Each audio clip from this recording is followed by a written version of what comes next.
President Trump has spoken out on the disappearance of Today anchor Savannah Guthrie's mother, Nancy, and says that he will add more resources to the investigation into her disappearance.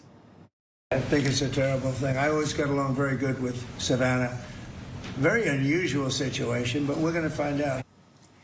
Meantime, CBS and TMZ both reporting they received an unverified ransom note related to the case that demanded millions in bitcoins. Nancy was last seen by family members Saturday evening. Local law enforcement said that they believe Nancy had likely been kidnapped or abducted. With me now to discuss the case is John Pistole, former Deputy Director of the FBI. Good morning. Thanks so much for being with us. Good morning. What is your take on where we are in this case right now? It has been nearly 4 days with no real information, no real suspect profile emerging. Why do you think it is taking investigators so long to come up with something solid?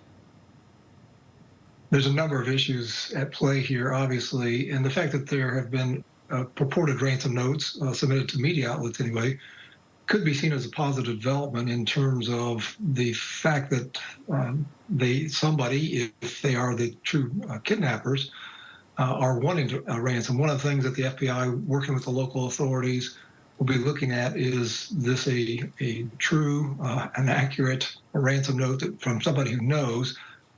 From what I've seen, it appears to be where it talks about some things in the house and obviously some evidence from the house. But the last thing the FBI would recommend is that the ransom be paid unless there's what's called proof of life. That is always necessary and appropriate in kidnapping situations. So lots of factors: her medical condition, the fact that she may have been injured, reports of blood stains, blood at the scene, and part of the Ring doorbell camera missing. So somebody was intentional about covering their tracks, if you will.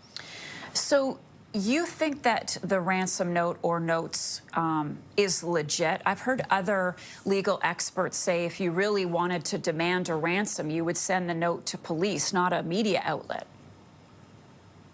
Yeah, that's a good question. It's unknown, and the question is, there's opportunists out there who might be trying to take advantage of the situation, demanding a ransom, but they don't actually have her in their custody, if you will. And so that's one thing. That's why you require the proof of life, to make sure you're never going to pay a ransom if, unfortunately, she is no longer living. And the FBI's got great resources working with the local authorities. So they're looking at all the technical information that might be out there, that might, whether it's cameras or communications, whatever it may be, the breaking and entering that sounded like happened. And then trying to establish, what was the motive? Well, apparently money, if that's the case. But then what's her health condition? And if she needs those medications that she was on, obviously, was she injured in the attack and the kidnapping where she needs immediate medical attention? So that proof of life is just critical. And I know everybody's hoping and praying that she's alive and that she will be returned and hopefully caught before anything further goes on. The longer it goes on, the less positive it is, unfortunately. Is it likely, and you, of course, obviously have great insight into this, that law enforcement knows more than what they're sharing publicly? Sure, that's almost always the case, because you never want to investigate a case in public, because that could tip off the kidnappers as to what's known and how's it known. So the key is following up on all the leads, the physical evidence, the forensic evidence, digital evidence, whatever it may be, pinging from towers. Apparently her phone was still there at the house, so that's not going to help. But whatever, was it just somebody, a stranger, which you would think, different from child kidnappings where it's all oftentimes a relative. But unfortunately, child kidnappings, which the FBI has a great team, the Child Abduction Rapid Deployment Team, 4 regional teams, they can assist, but it's a different situation with children, that if they're not found within the first 3 to 24 hours, they're usually not found alive, unfortunately. And hopefully this is a much different situation.